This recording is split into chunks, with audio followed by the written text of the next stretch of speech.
Okay. All right. Shall we start? Yes, sir. Okay. So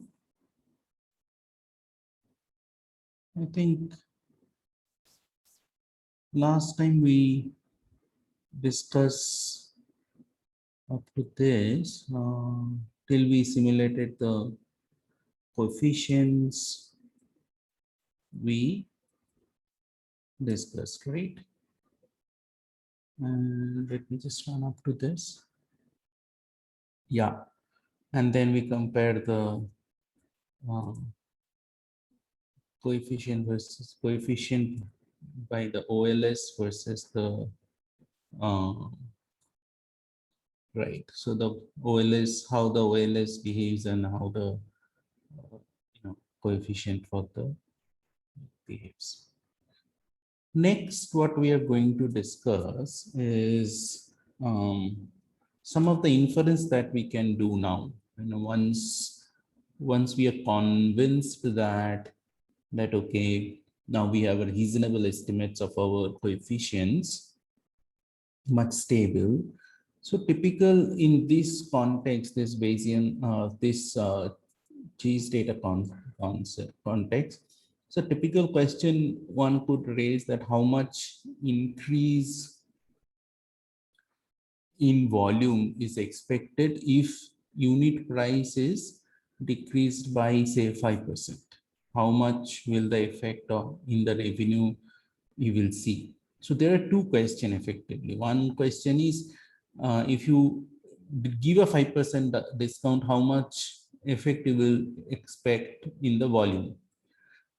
And once you get the volume change in the volume, then the question will be how much effect you will see that will have in the total revenue.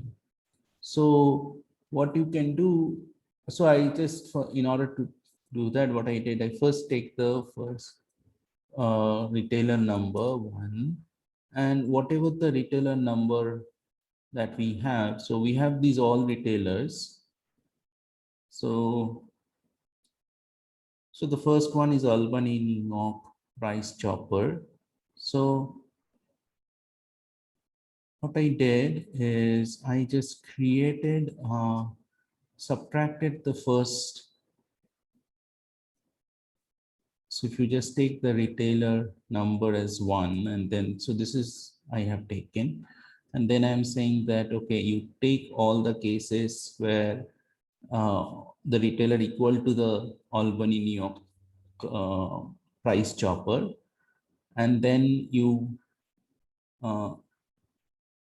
subtract all the cases from there. So there are 62 such cases will be picked up, about 62 or something. So these sub data set is the about the all Price Chopper in Albany, New York, and over the 62 weeks, what is their price, how much display activity happened, and what was the volume. Okay. So, and then what I did, I have put apply and calculated the mean of these things. So the on an average, what was the volume, what was the displacement, display activity, and what was the price, and then I round it off and put it into the summary. So this is the retailer summary. So basically in this, for the Albany, New York, for the Price Chopper in Albany, New York, the price or average price offering was $2.75. Display activity was pretty low at 0.09, and volume was 1363 unit average. So what I did, I said, okay, on an average, this is, suppose this is my current price is going 2.75. That is what we are offering. So and we are saying that, okay, we will take the average display activity. So then the and I'm taking current price, and log of current price is this value 1.01. I've taken a retailer summary as the average activity, and then I'm calling it as a current offer. So my current offer is, I have defined it as in this way. Now suppose I'm giving a 5% discount on 2.758. So the alternate price will be, I think, 2.758 times 0.95 will be 2.62. So that is what I am giving. So the alternate price will be this, and then this may alternate offer. So 0.96 is in the log of the alternate price. And then what I'm going to do from the, remember that in the out, I already simulated the betas for all these things. So I'm just choose that, okay, this is my first retailer and number. So you take the retailer, first retailer, and then you simulate the, you take the betas out from, and only the burn into simulation sites, so only the after burning simulations. So the beta mean is, this was my beta average coefficients for the thing, and this is, and then what I did, I said that, okay, you create the volume change. If this is just a placeholder, and then what I did, I said, okay, all right, you just compute the volume when under the current offer and volume under the alternate offer, and then you volume 2 minus volume 1. So basically, if I just say I equal to 1, say I take I equal to 1, and then what is my beta? First one, this is the first simulated values. So if I take the, if you multiply with the current offer and then take the e to the power of this, so this will be my volume 1, first volume, and then under the current offer, and the under the alternate offer. So if I give a 5% discount, then expected volume to be 11.85. And then what I'm doing, I'm saying that, okay, volume 2 minus volume 1 divided by volume 1 times 100. This is the, sorry. So this is the percentage change I'm expecting in the volume. Okay. So let me just run this for all the iterative numbers. And so we can minimum change, minimum volume to be rise by 10% to maximum 30%. So on an average 21% change we can expect. So volume to be rise by 21%, and then these are the quantiles that we are saying that on an 95% confidence that the volume will be rise, volume rise will be somewhere between 15 to 26%. Now the question is, what is my expected revenue? Now expected revenue is whatever my current revenue is. This is my current volume time retailer price that we are getting 2.758. So this is my current expected revenue if I don't change anything. Okay, so I'm naming it as current expected revenue. My current expected revenue is this. And then what I did is I just said that, okay, what is my change expected revenue? My change expected revenue will be whatever the volume I had plus the volume change times alternate price that at the alternate price. So retailer, whatever the volume plus, so this will be the new volume effectively.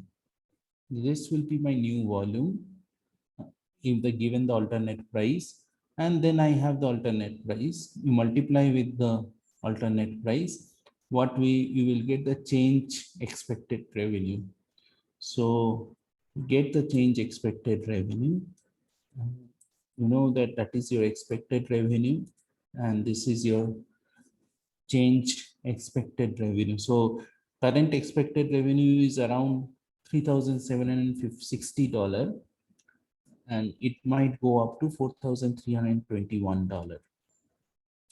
Now what will happen is, so this is my thing.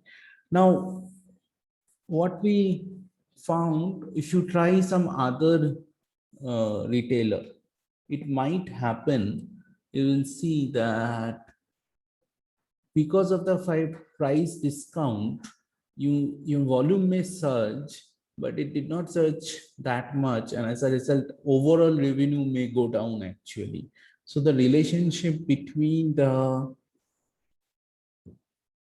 uh,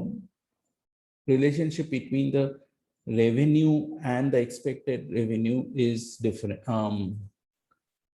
Uh, the revenue and the discount, the kite might be very non-linear. It not necessarily it will be linear. Okay. Then I said that, okay, you can also fit the model as a hierarchical regression model using, so this is, I think, using the MCM. So MCMC hierarchical regression model is from the MCMC pack.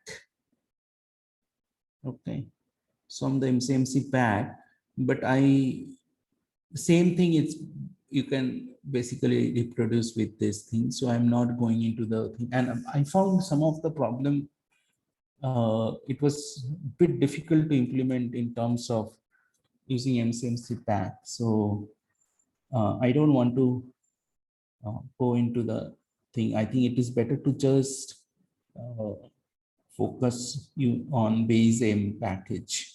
I found that implementing MCMC pack might be little difficult in terms of running the additional inference, like, what will be my expected revenue, what will be my expected thing. So I think it's just matter of, how you handle those simulated values. Okay. Anybody have any questions so far?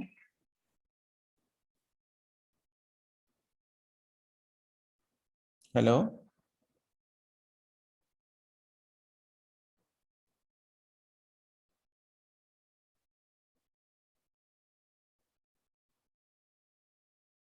Hello?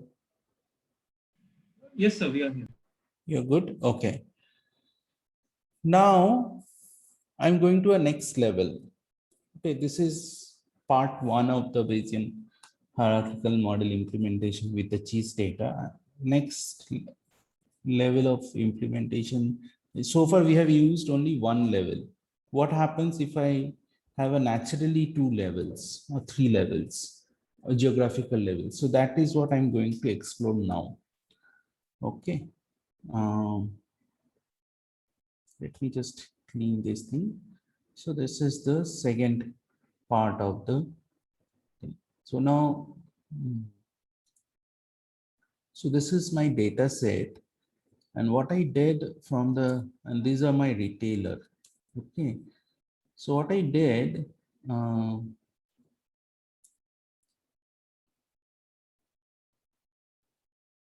first thing I did, so I turns out this is being retailer is actually is character, but I think it was also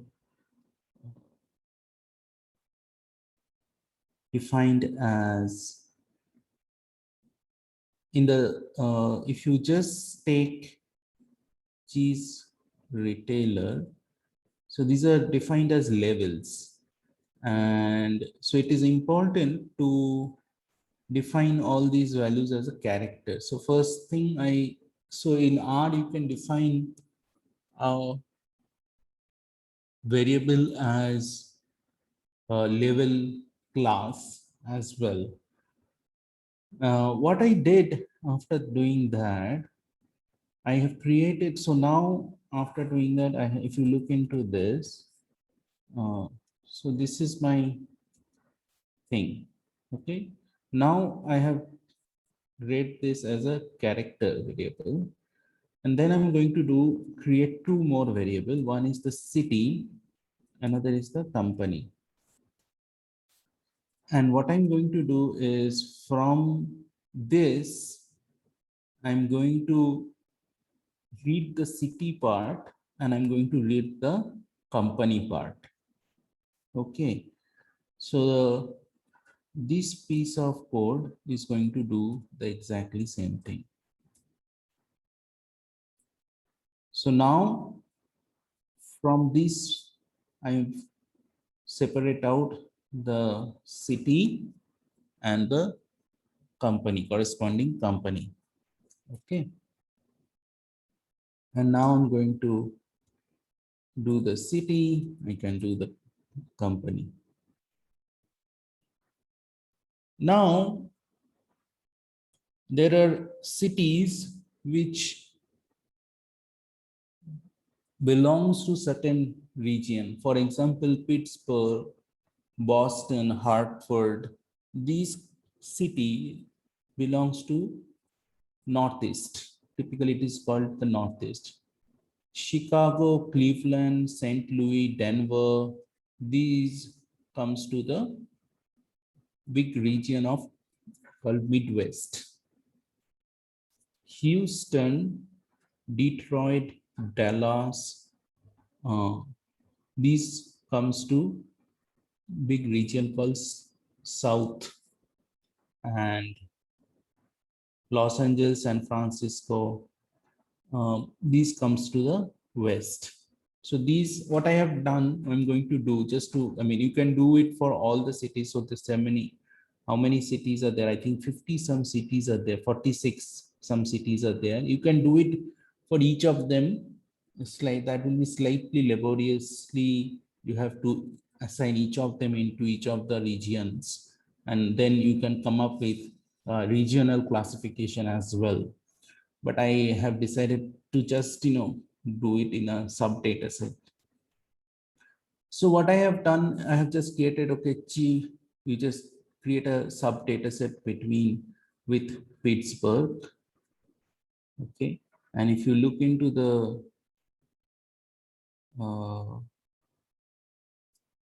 sub data set with Pittsburgh, then what you will see that in Pittsburgh, you have only one company, one retailer, Giant Eagle. Okay. So that is the only company that you have with 68 and 6 columns. Then you can create another subset with Boston and append it to the cheese sub. Now, if you look into the data set, so first you will get the Pittsburgh Giant Eagle, and then you get the Boston, and within Boston you will get Shaw, Star Market, Stop and Shop, and all these companies. Okay, so now you can see there is a natural hierarchy I'm trying to build. Okay, two-layer hierarchy. One is the retailer, and these retailers are inside the cities. Okay, and then New York, Now we can see that, Pittsburgh, then Boston. Within Boston, then there will be, I think, New York. Within New York, there are A&P and Pathmart and, all these world bombs, all these companies are there. So natural hierarchy is there. I am creating. Similarly, I did arrange Albany, Chicago, Cleveland, and St. Louis. These are the cities I have included, and in that, how many retailers I have there here? 14 retailers are here. So I have considered 14 retailers in how many cities? 1, 2, 3, 4, 5, 6, 7. In 7 cities, 14 retailers in 7 cities. Now what I have done, I'm going to run the same thing. Okay. I'm going to run the same thing on the retailer, create this data set, in the list format. And then I'm going to create this Z matrix. What is this Z matrix? Once I create, then you will know what exactly it is. And I'm going to create this column names. And so remember that the 14 companies are there. Now, these 14 companies, first 8 of them belongs to New England, and rest of them belongs to a region typically called Midwest. The Cleveland, Chicago, Cleveland, and St. Louis. Okay, so I actually gone through carefully and put those things there. So, and the NZ is the number of retailers, I think. Yeah, sorry, NZ is the number of columns. So there are, I'm considering 2 regions. And then Z extension is the retailer name. Which retailer? Pittsburgh Giant Eagle. Definitely it's in the New England. Boston Shaw's, Boston Star Market, Boston Stop and Shop, New York A&P, New York. These things. Now Cleveland Stop and Shop goes to the Midwest, but Boston Stop and Shop will be in the New England. So these things, and now basically I'm creating a hierarchy based on the region. Okay. Next, I'm going to run the hierarchical regression model. The only thing differ is I am going to, with the regression data that I have created here in this loop, which you have seen previously, if you go up, if you go into the next and the previous thing, previous code, you see that I have created this in the last day also. This is my main data set, but along with that data set, I am going, and when I'm running it, I'm just in the data, I'm going to give this list of regression data only, the main data. But now I'm going in the data, I'm going to give the hierarchical information also. If you don't provide, then it will be considered as only one layer hierarchical model. But if you, now I'm going to give them, make a 2-layer hierarchical model. But whenever you're doing 2-layer, 3-layer, you have to give this layer information using this Z matrix. Okay. And if I run this, I run it for only 2000. We can do it little bit for just for to get a feeling. We can run it for longer period.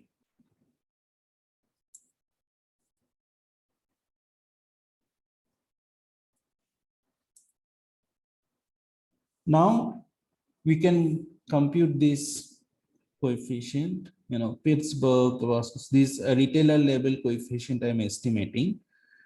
And then what I am doing here, I am going to estimate the coefficient at geographical level. So the same coefficient. So I'm fitting the model now at a geographical level. I'm fitting the model at New England level and the Midwest level. So this is in the same model so basically the first, all these coefficients are estimated at a retailer level, and with the delta draws I have extracted, actually we estimated at a geographical level. So this is the advantage that we have. And then we can do the same thing at geographical level. If we want to do the analysis, the same thing I actually replicated. Like if I get a 5% discount, what you will do. So suppose unit cost is 2 and how much surge in volume is expected if 5% discount on the current unit price is offered, how much will be the effect in revenue, and how much will be the effect on profit if cost per unit is $2. So unit cost is $2 and retailer, I have taken the first retailer. Okay, the retailer summary I have created. This is the retailer summary. And then, so this is the, right.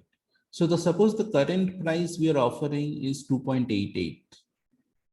Okay, and then the current offer is this. So naturally 5% discount, alternate price and alternate offer will be this. This is my alternate offer. And just take the beta draws. Beta mean will be, these are my beta means. And run the volume change. And so now in this case, what we are seeing for this particular retailer, we are seeing volume is changing. We expected volume changing somewhere between maybe 4% and 10%. And so it is not very price sensitive. This particular retailer is not very price sensitive. Okay, so that is what we are seeing. Most of the between 4% and 9%, 10%. So my expected effect on revenue and profit I'm going to compute. So my current expected revenue is 10,172. So the expected revenue minus the cost is total cost is whatever the volume times unit cost is will be my total cost. So you subtract it and that will be my expected profit. So I would expect my profit to be 3,115 and my current expected profit is, yeah, so current expected profit is this. And then I'm going to do the alternate possible profits that could have been, we can see. Then, so this my changed expected revenue. So my expected revenue is somewhere here. If I give a 5% discount, the volume will surge and expected revenue will be somewhere here. So there will be a bit of a, highly likely it will be more than the expected revenue that you are seeing currently, current expected revenue. The profit turns out to be, will be reduced. So current profit level will be here, but your revenue, overall revenue will go up, but in the current setup, your expected profit is around $3,000, but the net your profit is reducing to $2,700. So probably 5% discount, giving 5% discount to this particular retailer does not make much sense. So that is why they will probably avoid this offering this to this particular retailer. They will not make this 5% discount offer to this particular retailer. Now you do the same thing for Pittsburgh's Giant Eagle, and so this is the volume change. Here we will see that volume change will be pretty high. Effect on revenue and profit will be, so the expected profit, current expected profit is $1,000, and the change expected profit is, you can see this for this particular case, the expected profit is will be quite a bit higher. So previously the profit, the current expected profit is near about $3,800. If you give a 5% discount in net, the profit will, not only volume will surge to 20%, the total, the revenue will jump and the total profit will jump up to 4,600. So the change in profit definitely resulted of complete total positive thing. So for some retailer, you will give the price. So that is what exactly the dynamic pricing works in. So that if you will give the, make the offer, if it creates a positive revenue and positive profit stream for you, but if it does not creates a positive revenue, positive profit stream for you, you should not make this offer. So with this, I will stop here. You can do the same thing for at a regional level. You can make these decisions at a, much, lower level, at different, you can do it at a retailer level. You can do it at a city level. You can make this decision at a regional level. So all kind of things you can do. Okay.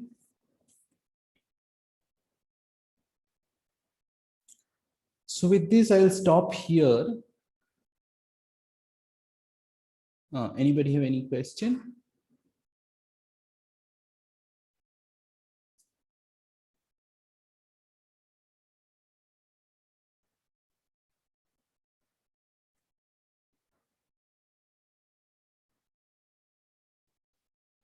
Hello.